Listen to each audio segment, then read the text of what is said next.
Bonsoir à toutes et à tous et bienvenue sur Télécréole pour notre rendez-vous hebdomadaire, Les Experts, le rendez-vous qui parle de vos droits. Et oui, nous sommes en direct, vous pouvez nous appeler sur le plateau au 0262 566 566 et on répondra à vos questions d'ordre juridique. Sachez que vous pouvez nous appeler en tout anonymat, c'est même conseillé, et en échange, on vous demandera bien sûr de ne pas citer les marques, les personnes impliquées dans votre affaire, voilà, et puis écoutez, appelez-nous. On va accueillir peut-être notre experte du soir.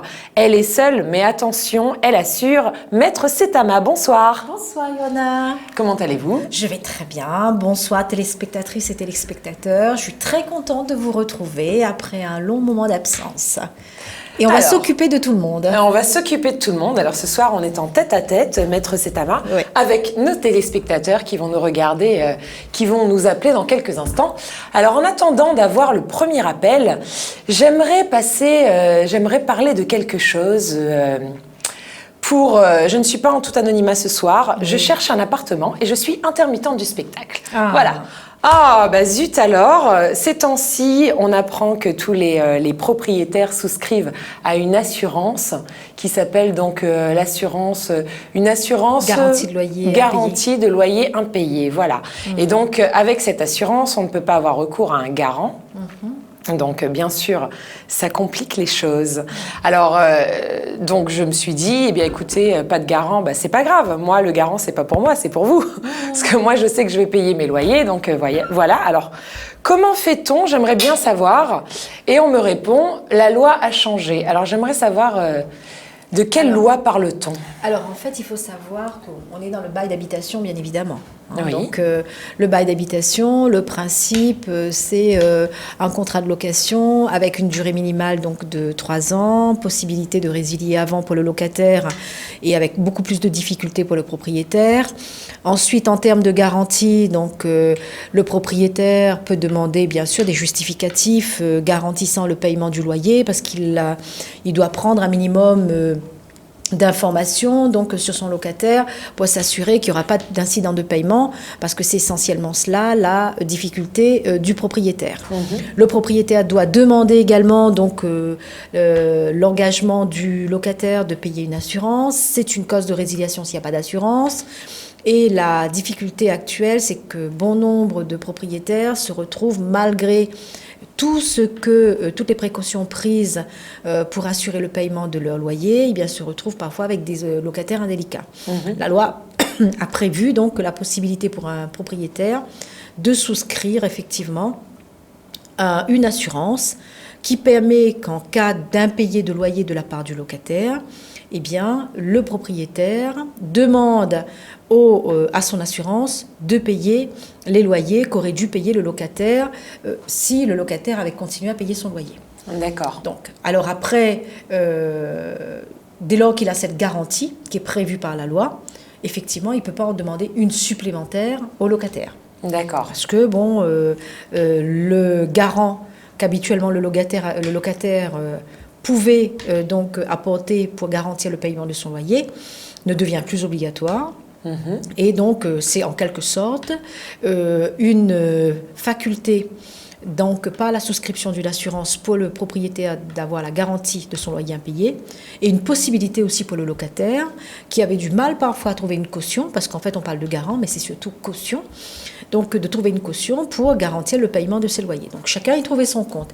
Et ce qui n'est pas normal dans ta situation, Johanna, si c'est la tienne, c'est que tu puisses éprouver des difficultés dans une telle situation à avoir un appartement et en tout cas à ce qu'on te dise, puisqu'il n'y a pas de caution, donc tu n'as pas de loyer. Parce que c'est un peu le serpent qui se mord la queue. C'est ça, parce qu'au final, dans cette situation, ce n'est plus le propriétaire qui sélectionne le locataire, mais c'est l'assurance. Et l'assurance, on le sait, c'est du business. Ah oui, ça c'est clair. Donc il n'y a plus de possibilité humaine de pouvoir avoir recours à la solidarité, donc à un cautionnaire, etc. C'est clair. Mais en même temps, le fait de pouvoir souscrire... Alors, je pense que toute proportion gardée, quand on souscrit le contrat d'assurance, ce contrat, il est souscrit bien avant que le propriétaire ne loue son appartement ou sa maison. Donc, ce qui veut dire qu'au moment où il signe un contrat de location, il n'a pas forcément l'intervention de l'assureur qui va venir lui dire, voilà, ce locataire, il ne faut pas le prendre. Ce n'est pas dans ces termes que ça se passe. Je pense que c'est beaucoup plus personnalisé au niveau du rapport propriétaire-locataire. Et je ne sais pas, je ne veux pas le mettre en cause, mais il suffit peut-être que ce propriétaire n'avait pas envie de louer... Enfin, c'est même pas un propriétaire, c'est les agences en fait. C'est les agences en général maintenant qui disent comme nos propriétaires souscrivent à une assurance de loyer impayé. Ah, ça c'est autre chose. Du coup, on ne prend pas les intermittents du spectacle. Alors, les agences, effectivement, peuvent... Ils n'ont pas le droit de le faire. Ils n'ont pas le droit de le faire. Les agences peuvent effectivement, sous couvert de ce type de prétexte, dire voilà, donc tel type de locataire on n'en veut pas parce que ça ne va pas garantir le paiement du loyer. Et il est évident qu'un risque accru pour un assureur fait augmenter la prime d'assurance pour le propriétaire. Donc, c'est la raison pour laquelle, quand on est dans le cadre d'un contrat d'assurance, on doit aussi s'assurer que l'engagement que l'on prend et qui peut amener à l'assurance d'intervenir, eh bien, c'est un engagement qui ne comporte pas trop de risques. Pour cela, je pense qu'il faut peut-être se référer au contrat qui a été souscrit entre le propriétaire et son assureur, et voir qu'est-ce qu'il y a dans ce contrat. D'accord. Voilà. Je pense que c'est là qu'on trouverait la réponse à ce questionnement. Mais en tout état de cause, c'est vrai que les agences, c'est un filtre entre le propriétaire et le locataire. Voilà. Malheureusement. Tout à fait. Bon, écoutez, c'est bon à savoir. Alors, si jamais vous êtes un gentil propriétaire et que vous avez un petit T2 sympa à louer dans le Nord, écoutez, je suis en recherche. Voilà. Ah. Eh bien, écoutez, nous allons prendre le premier appel. Laissez votre numéro au standard si vous avez un appartement à louer. Et on va prendre le premier appel de ce soir. Allô, bonsoir. Allô, allô. Allô? Bonsoir madame. Oui, bonsoir. Bienvenue. Je suis une propriétaire. Ah, et vous avez un appartement à louer pour moi? Non. Bon, eh bien tant pis, je me disais, c'est très efficace Télécréole. C'est pas le cas. D'accord. C'est juste une petite question, hein, c'est oui. Pour un type d'information. On a fait un prêt pour un terrain agricole, un achat de terrain agricole sur 12 ans. Oui. Et qu'on a pu rembourser la totalité sur 5 ans. D'accord. Est-ce que la banque a le droit de nous rembourser les intérêts? A le droit ou doit vous rembourser? La demande, ou bien est-ce qu'ils peuvent nous rembourser? D'accord. On a les intérêts sur ces 12 ans. Oui, alors vous voulez savoir s'ils doivent vous rembourser les intérêts? Oui. D'accord. D'accord. Ok, très bien. Alors, bonsoir madame. Bonsoir. Alors, je résume. Vous avez souscrit un prêt auprès de votre banque sur une durée de 12 ans. Alors, je ne vais pas revenir sur la raison pour laquelle vous avez souscrit ce prêt, mais en tout état de cause, ce qu'on retient, c'est que vous avez fait un remboursement anticipé de ce prêt et vous avez ramené les échéances de 12 ans à 5 ans.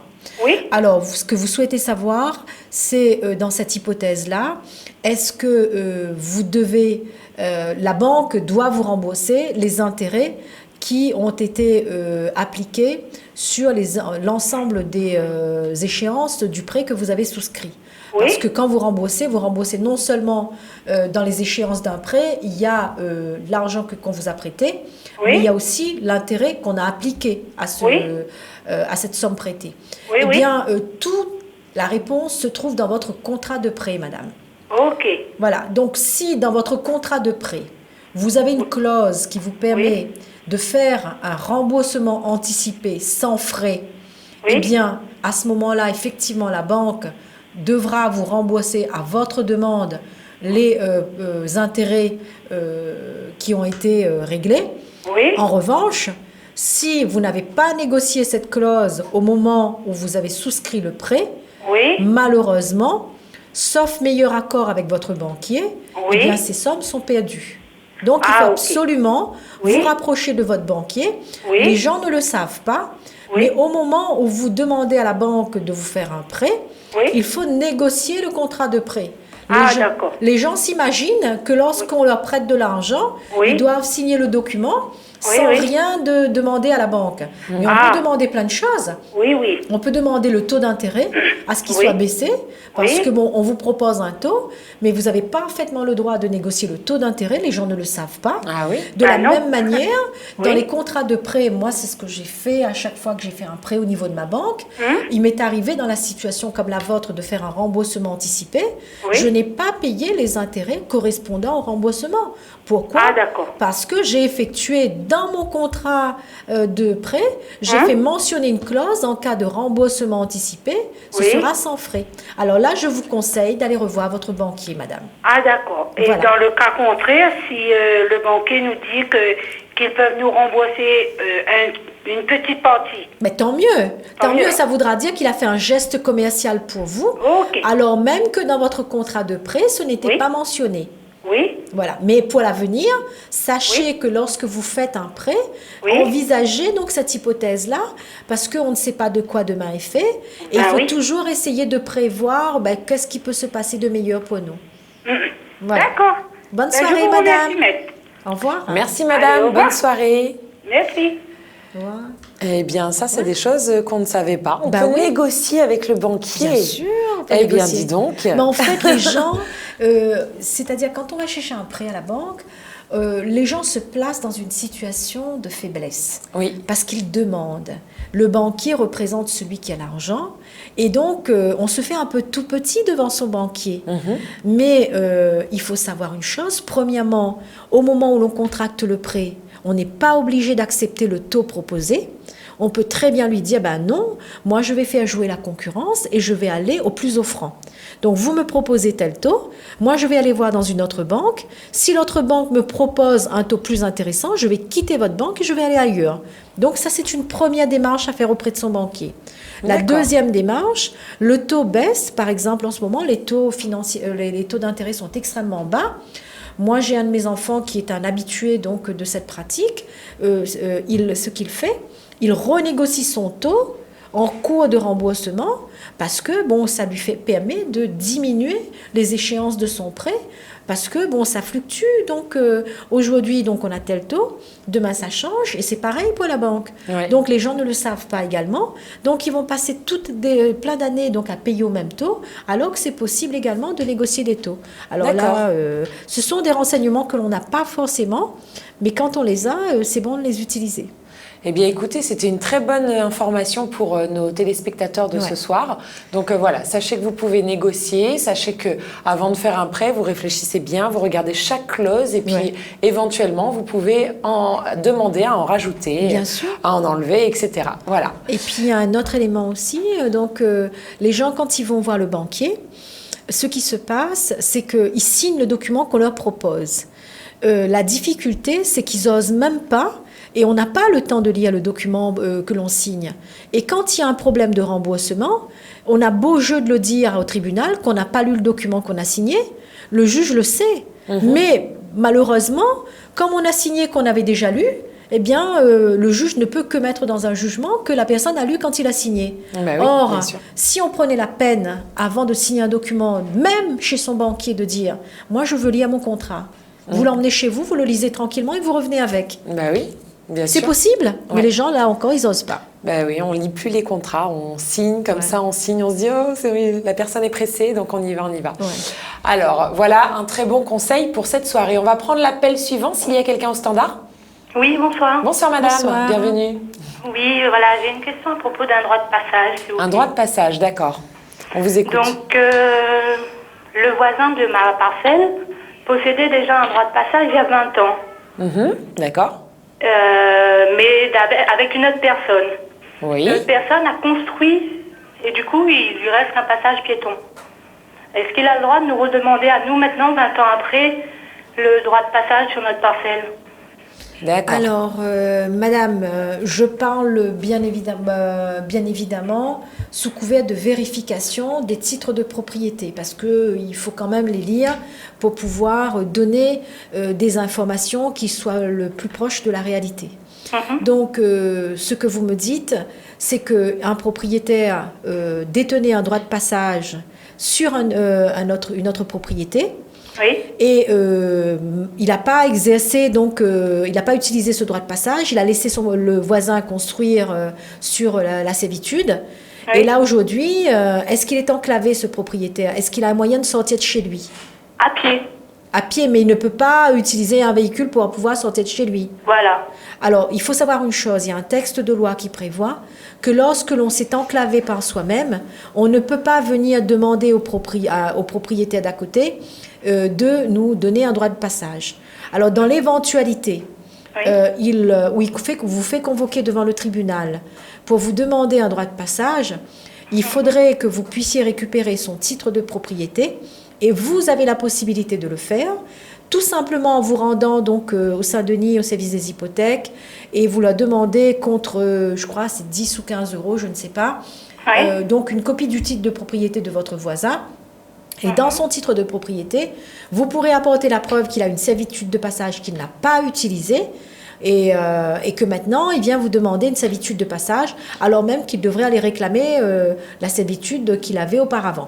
Donc mais j'ai déjà récupéré un document, oui. Mais c'était pas sur son acte, là, c'était un document à part, oui. Où c'était précisé que monsieur Untel donne un droit de passage au propriétaire, là, oui. Et c'est tout, signé, et avec le cachet, la date, et c'est tout. Alors, donc, mais c'est quoi? Qui c'est qui a établi ce document, madame?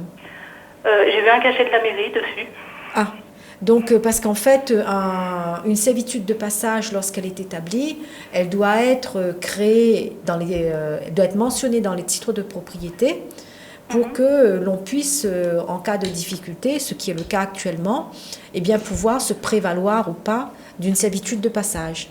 Si vous me dites qu'il s'agit simplement d'un engagement d'un propriétaire à l'égard d'un autre de lui laisser une servitude de passage, oui. Mais que dans la réalité, eh bien, ça ne s'est pas fait, eh bien, ça voudrait dire simplement que ce propriétaire-là, il n'avait pas de servitude de passage. Et à ce moment-là, si ce que vous me dites est exact, il a le droit de venir vous demander une servitude de passage.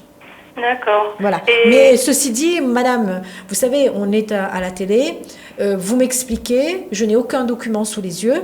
Ce que je vous propose, moi je vous donne l'information d'une manière générale et en fonction de ce que vous me dites. Ce que je vous propose, c'est avec les documents que vous avez, donc de rencontrer un avocat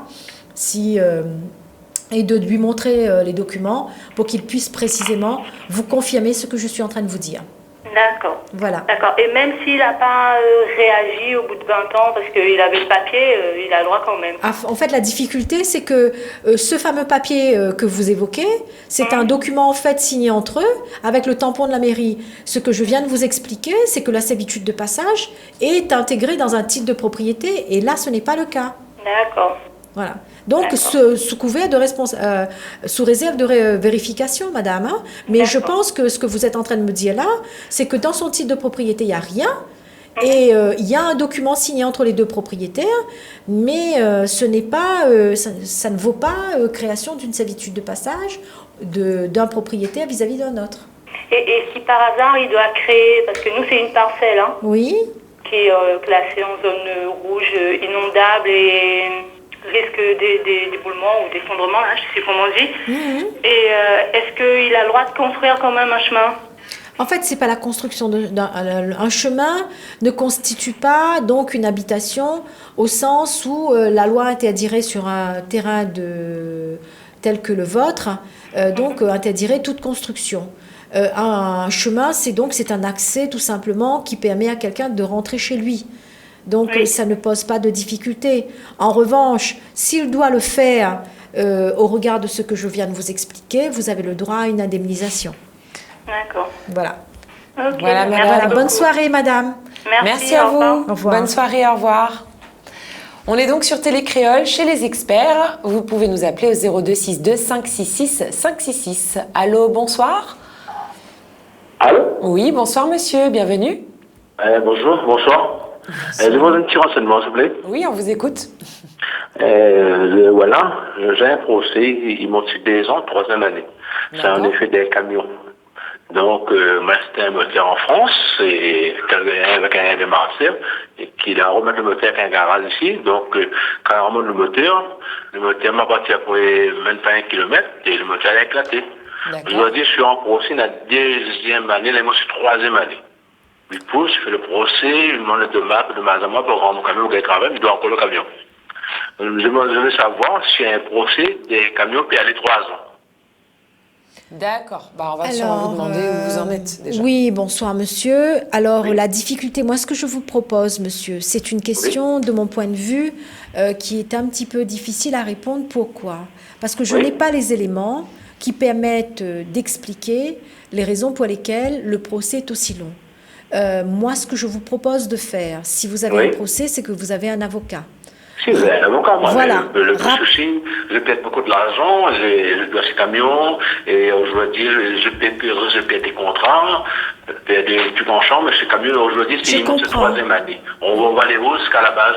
Oui, alors je comprends. Alors il faut savoir une chose, c'est qu'effectivement, ça dépend de quel type de procès a été engagé. Il y a certains procès qui peuvent être longs. C'est ce que je vous propose. Bon, comme par exemple, je vous donne un exemple. Si vous faites un référé, un référé, c'est l'affaire de 3-4 mois. Si vous faites une procédure au fond avec une demande d'indemnisation, ça peut être 2 ans, ça peut être 3 ans, ça peut être 4 ans, selon qu'il y ait un jugement de première instance, un appel ensuite. Donc, c'est la raison pour laquelle, n'ayant pas d'informations sur la nature du procès qui a été engagé en votre nom, je vous propose de vous rapprocher de votre avocat et de lui demander précisément où ça en est, quel est le type de procédure qui a été mise en œuvre, quelles sont les raisons qui font qu'on en est là aujourd'hui, et puis faire également le point, puisque vous dites que ça coûte très cher, donc de voir avec cet avocat, eh bien, dans quelle mesure les engagements financiers que vous êtes en train de prendre vont être, comment dirais-je, évalués, pareil. Donc, vous pouvez discuter de tout cela avec l'avocat, monsieur, mais il faut le faire. Parce que je lui ai demandé de prendre mon camion, d'amener à la maison, de remettre un moteur, et puis je lui demandais le dommage, je lui ai demandé le dommage, moi le camion de moteur, et puis le temps des ampères, le moment de facturage, je ne sais pas s'il va payer moi, mais m'a loué un camion en même temps. Je lui ai dit, là, c'est troisième année, je montais retard pour le camion sur la société qui a pris le moteur, puis on va en place, m'a loué un camion sans moteur pour rien de temps. Ben justement. Donc, sur le parti, il ne pas que je prends le camion. Aujourd'hui, il traîne. Aujourd'hui, on facture sur plus de 160 000 euros. Ça veut dire on a 2 ans, 3 ans. Oui. Bon, et qui ça va payer moins ça après? Comment on va faire pour payer le camion? Comment on va faire pour... Je ne sais pas, moi, est-ce que la loi, il va aller des années, c'est un camion. Si c'est un bien, on va faire, si quelqu'un va faire 2 ans, 3 ans, mais les partis d'un garage, ils ont tort. Le deux partis d'un garage, c'est-à-dire le parti, la bonne montée, le parti, la bonne montée en place. Ils ont tort. Bon, alors, monsieur, excusez-moi, interromps à haut, mais vous connaissez là, monsieur, là, la fin de répondre à haut, là, la seule solution pour comprendre, tout ce que vous dites, moi, quand vous dites, qu'on fait des facturations supplémentaires pour remplacer le camion coule à point, le problème de moteur, etc., tout ça, la réponse, est entre les mains de l'avocat. Alors là, quand on raccroche avec nous, là, demain matin au téléphone de l'avocat, on prend un rendez-vous avec lui et on demande à lui, on explique à lui déjà tout ça, et en même temps, on demande à lui, que ça actuellement il peut faire pour. Et on dit à lui aussi, que ça la fin fait dans votre dossier. Et à ce moment-là, on va voir, on sera un petit peu plus fixé et on va pouvoir organiser effectivement dans le cadre de votre activité pour éviter les problèmes que l'on est en train d'évoquer à nous en ce moment. D'accord, monsieur? Oui. Bonne soirée, monsieur. Voilà, monsieur, bonne soirée, bon courage. C'est pas évident quand on est à un certain stade d'une procédure, on est, en fait, on est un peu révolté. Hein. En même temps, ce qu'il y a, c'est que il y a des moments, on peut reprocher à un professionnel, de ne pas aller trop vite parce que pour diverses raisons, ça va pas vite. Mais il y a des moments, malheureusement, les procédures sont compliquées et il y a des étapes à franchir. Un procès ne dépend pas que d'un avocat et que d'un juge. Dans un procès, il y a plusieurs parties.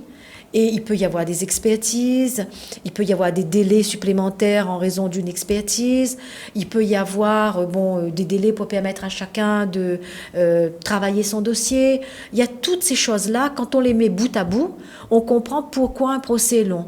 Mais la chose qu'il faudrait que nous, en tant qu'avocats, en tout cas moi c'est ce que j'essaye de faire avec les gens, c'est communiquer. Voilà. Moi je dis aux gens, vous savez, là vous venez me voir, il y a telle étape pour ça, telle autre étape pour cela, combien ça va vous coûter, pourquoi est-ce que ça va vous coûter cela. Je pense qu'après, il y aura toujours un ou deux mécontents. Mais en tout cas, on va réduire le nombre de personnes mécontentes. Oui, tout à fait. Et moi, je pense que ça fonctionne, parce que moi, ça fait 25 ans bientôt que je fais mon boulot. Ben, j'ai eu des mécontents, parce que, bon, un procès ne satisfait pas tout le monde, mais dans l'ensemble, il n'y a pas trop de problèmes. C'est ça. Voilà, on ne peut pas éviter les problèmes, mais on peut, en tout cas, diminuer les problèmes. Voilà, en privilégiant la communication. Alors, on va prendre l'appel suivant. Allô, bonsoir. Allô, allô? Oui, bonsoir. Bonsoir, bienvenue. Merci. Voilà, une petite question, s'il vous plaît. Oui, on vous écoute. Voilà, je suis en bornage judiciaire. Et je suis en bornage judiciaire. Un bornage judiciaire, d'accord? Oui, mais comme le bornage n'est pas fini. Mais j'ai juste un mur pour casser, pour mettre un portail, puisque ma fille vient de donner le permis pour faire rentrer la voiture. D'accord. Est-ce que malgré que je suis en bornage, est-ce que j'ai le droit de faire, sachant que je respecte les 3 mètres que j'ai à donner à ma voisine, quoi. D'accord. Alors, oui. bonsoir madame. Oui, Donc bonsoir. le mur que vous voulez casser, c'est un mur qui vous appartient.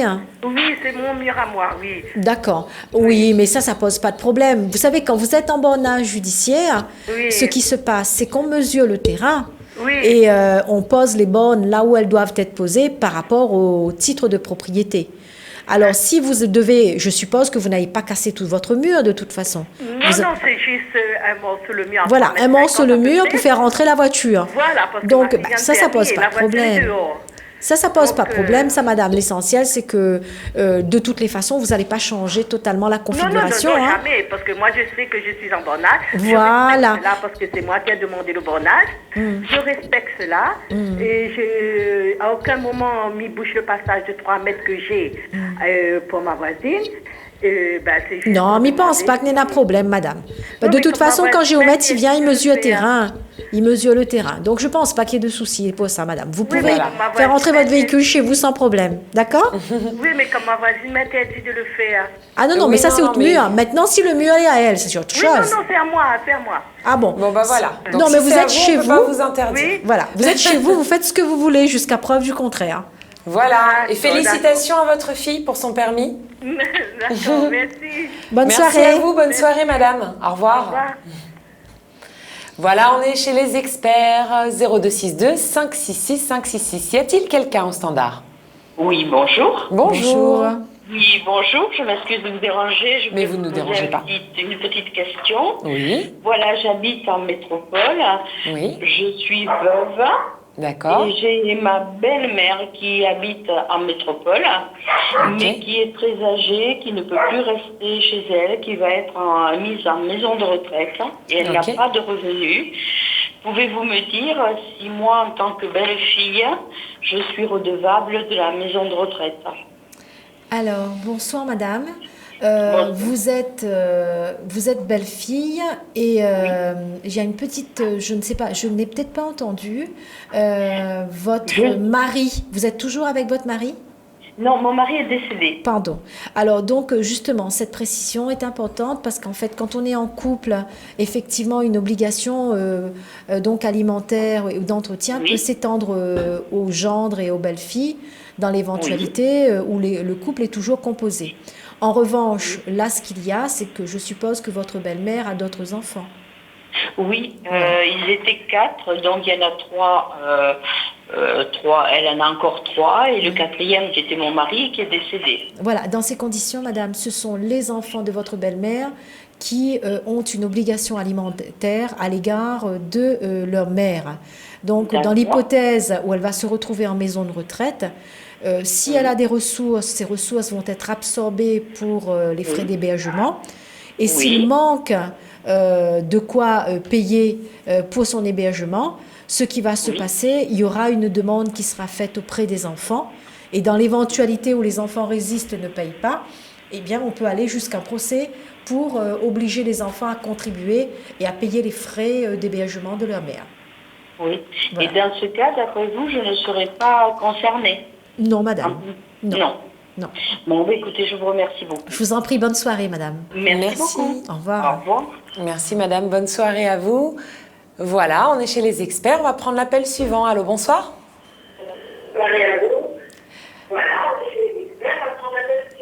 Oh, mais dis donc. Il y a un retour. J'entends ma voix sur le retour.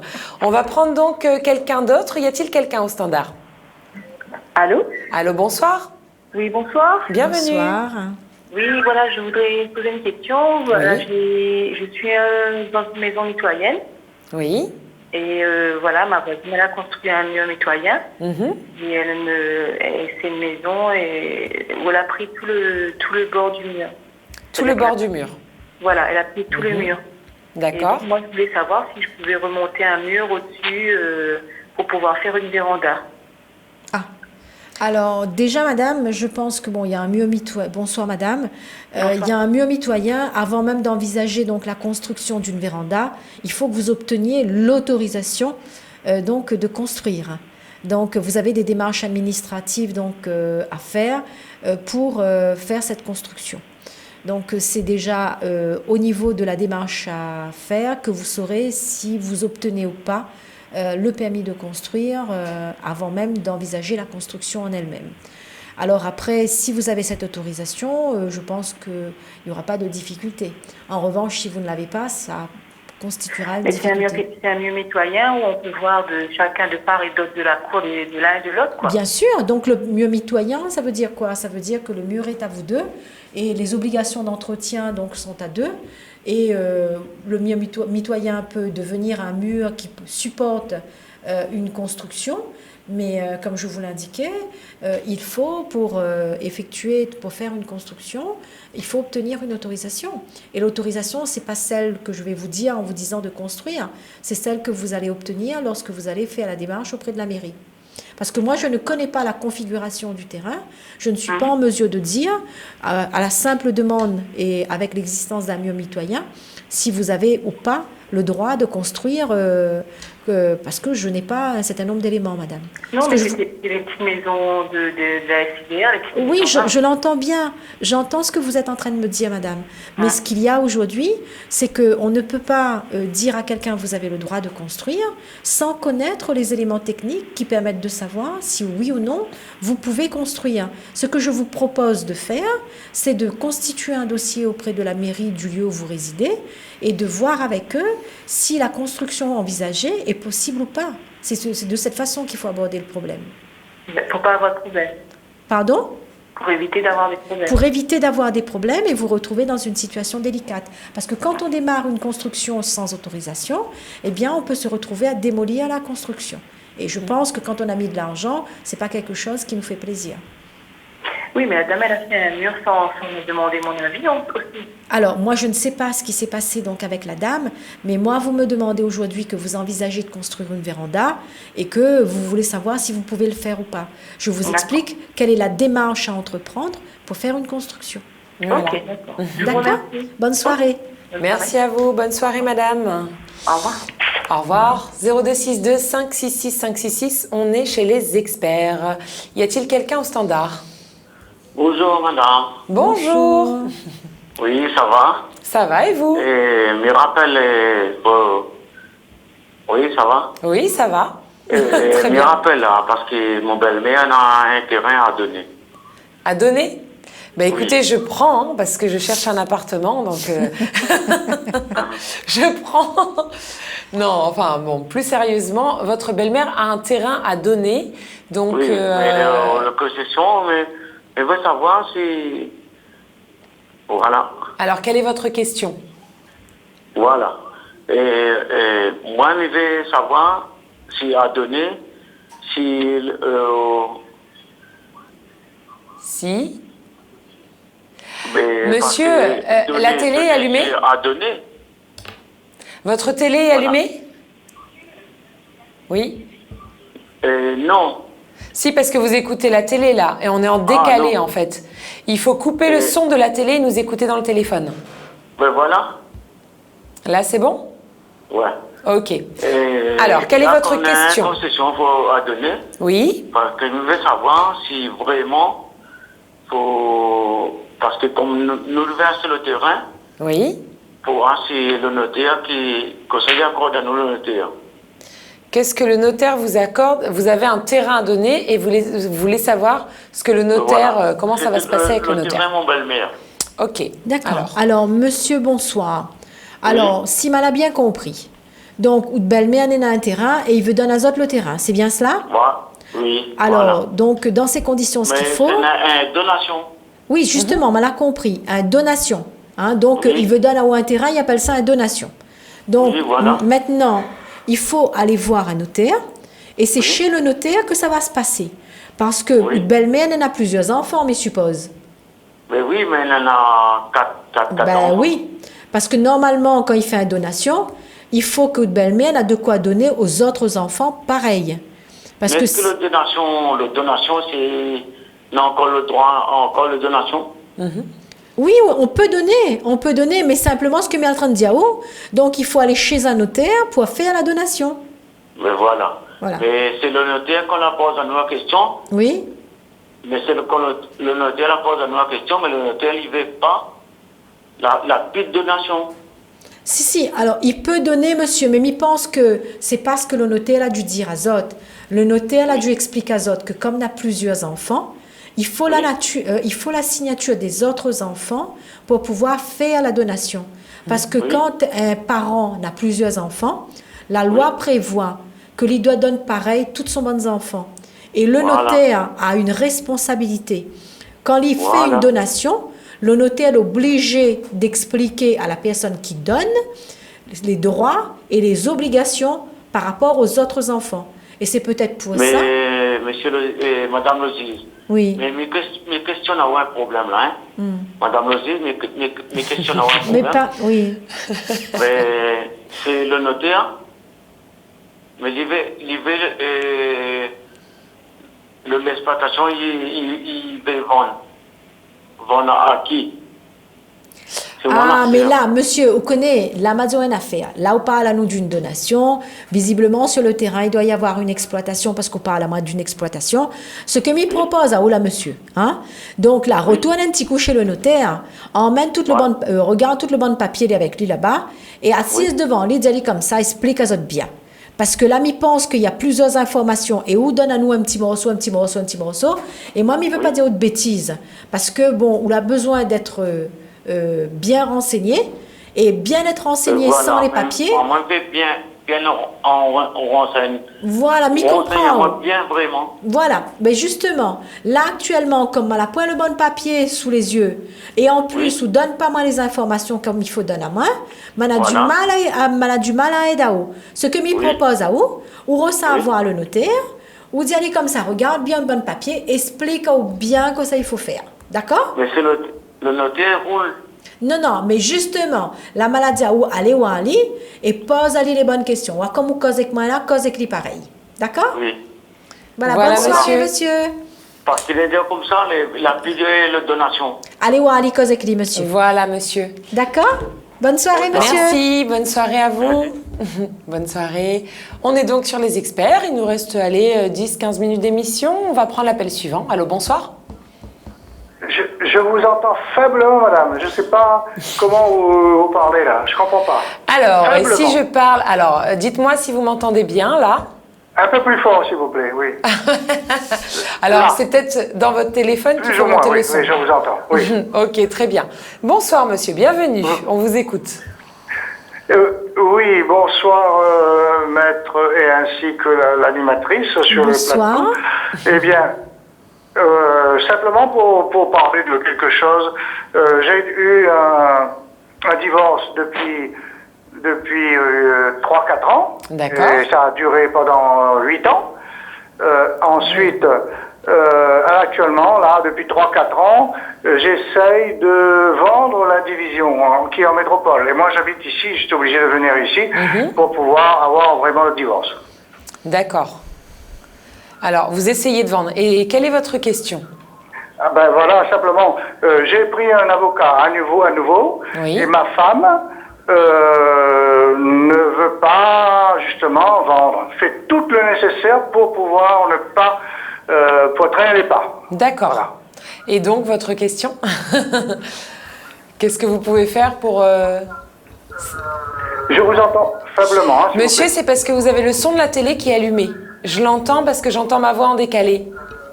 Il faut couper le son de la télévision et nous écouter dans le téléphone. Je baisse, mais c'est faible. Hein. Non, coupez carrément. Et écoutez-nous dans le téléphone. Comme ça, il n'y aura pas de décalage. Je vous écoute. Voilà. Donc, quelle est votre question? La question est simplement comment faire en sorte que ma femme puisse décider de vendre. Parce que je suis à La Réunion, la vie est chère, je suis à la retraite et je voudrais justement vendre cette affaire de façon que je puisse vivre ici normalement, partager. Vous nous demandez comment convaincre une femme de changer d'avis, quoi. Je ne sais pas si c'est une question juridique, mais bon, je vais quand même laisser Maître Setama. Monsieur. Alors moi, je pense que la première chose, c'est quand même de savoir... Je vous entends faiblement. Hein. Monsieur, on entend encore le son de la télé. Est-ce que vous pouvez le couper totalement et écouter? Coupez la télé, monsieur. Coupez la télé. Oui, écoutez-nous seulement dans le téléphone. Et là, vous nous entendrez bien. Alors, j'ai du mal, hein. Vous avez toujours du mal? Ah, on vous entend, oui. Alors là, est-ce que vous m'entendez, là? Plus ou moins, oui. Bon, plus écoutez, ou moins, c'est faible. Hein? Oui, c'est faible, mais concentrez-vous sur notre voix et ne regardez ni la télé, ni ne l'écoutez. Comme ça va être beaucoup plus simple. Alors, ce qu'il faudrait faire, monsieur, bon, divorce terminé, exit, même si la procédure a duré un certain nombre d'années. Maintenant, vous en êtes, je suppose, si vous parlez d'avocat, c'est que vous êtes dans la procédure de liquidation de la communauté. Voilà. D'accord, donc c'est bien cela. Alors, je suppose également que la procédure doit être devant le juge aux affaires familiales et qu'il y a peut-être un expert qui a été désigné pour évaluer le bien puisqu'il y a un problème d'accord entre vous. Est-ce que je suppose bien? Non, justement. Attendez, voilà. Alors, normalement, le divorce a été prononcé. Ça, on est d'accord. Et en plus, on nous a dit, enfin, c'était noté, j'ai encore les papiers devant moi, qu'on devait liquider. Oui. Et malheureusement, comme ma femme a traîné les pas, a tout fait pour le problème au niveau du divorce, et jusqu'à maintenant, elle traîne encore les pas, elle ne veut pas que, officiellement, le partage... Alors, est-ce que, justement, alors on va essayer de comprendre ensemble où vous en êtes au niveau de la procédure. Quand on a au niveau de la procédure. Alors, quand on a fini... Moi, j'ai pris un avocat, mais on m'a demandé énormément de papiers. Oui. Et jusqu'à maintenant, ça fait près de 2 ans, à peu près 2 ans, etc.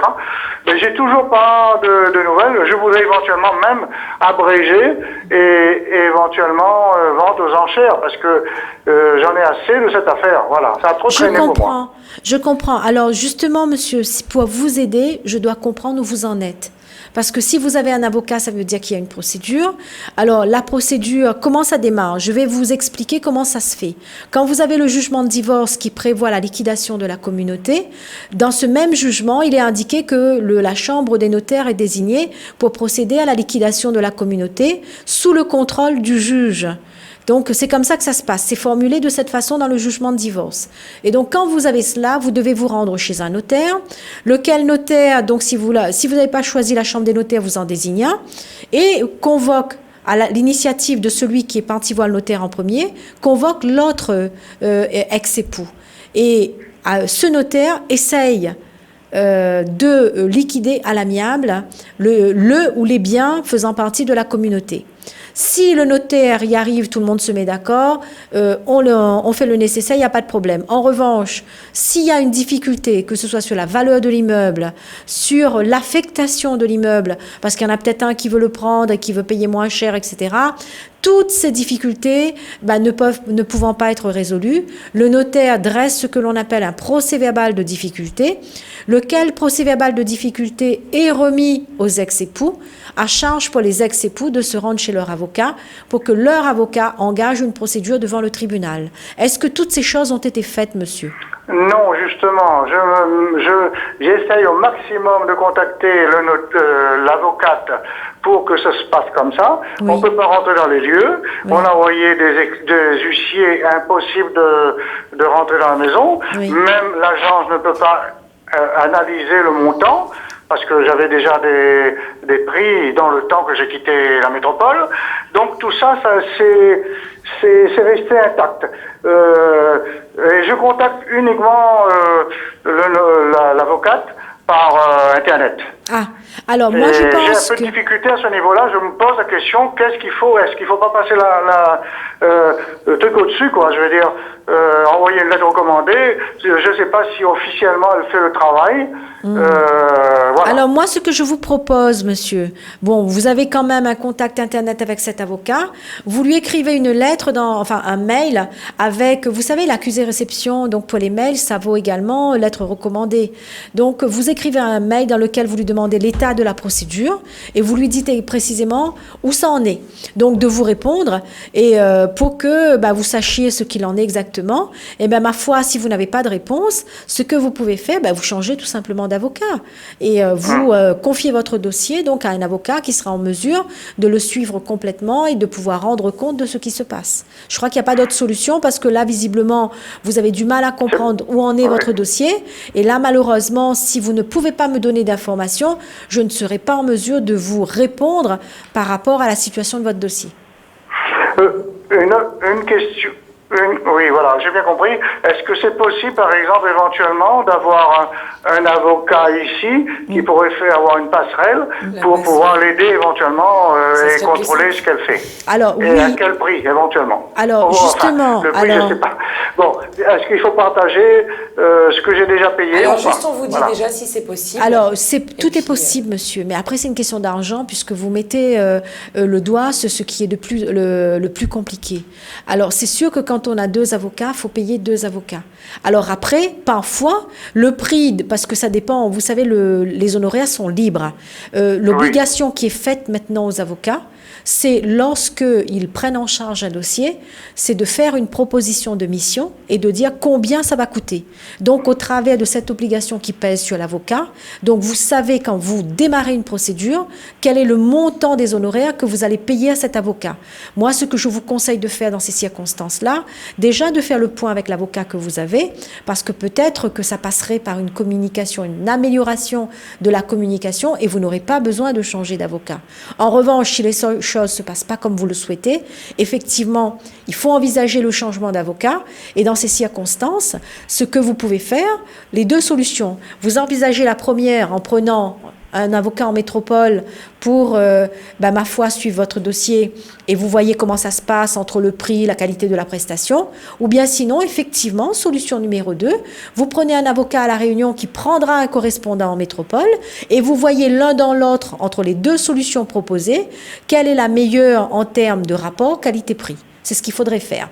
Vous avez la possibilité, la procédure que vous avez, monsieur, c'est une procédure, bon, à partir du moment où on sait comment il faut la faire, qui ne nécessite pas de grands, je veux dire, c'est long, je veux dire, c'est fastidieux, mais je veux dire, bon, quand on connaît, on maîtrise ce type de procédure, je veux dire, après, il n'y a pas besoin de réfléchir longtemps, quoi. Donc, il suffit simplement d'avoir le professionnel qui maîtrise ce type de dossier. Voilà. Ok, voilà. Je vous remercie. Bonne soirée, monsieur. Merci encore pour tout. Je vous en prie, bonne soirée. Merci à vous. Bonne soirée, bonne soirée, au revoir. Et on va prendre le tout dernier appel de cette soirée. Allô, bonsoir. Allô, allô. Allô. Bonsoir, monsieur. Vous pouvez couper le son de la télévision, s'il vous plaît? Oui, coupe la télé. Coupez totalement le son. Allô, écoutez-nous dans le téléphone. Oui, attendez. Attends. Attendez. Le temps. Attendre pas trop longtemps. Hein. Ouais. Alors. Non, c'est mon locataire paye pas moi. D'accord, ben sinon coupez, éteignez la télé. Hein. Pas besoin de nous voir. Dans 3 mois. 5 mois, vous payez 5 mois. Alors, vous avez un locataire qui ne vous paye pas depuis 5 mois. Oui. C'est ça? Vous avez déjà commencé une procédure? D'accord. Est-ce que vous avez déjà fait quelque chose contre ce locataire? Une procédure, une lettre? Vous avez rien fait encore? Oui. Mais on m'a fait lettre recommandée. Lettre recommandée, d'accord. Ouais. C'est tout? Oui, m'a fait. Ok, donc. Il prend pas compte. D'accord, monsieur. Donc, on va vous dire maintenant ce qu'il faut faire. Alors, monsieur, là, c'est très simple. Vous la signez un contrat de location ou pas?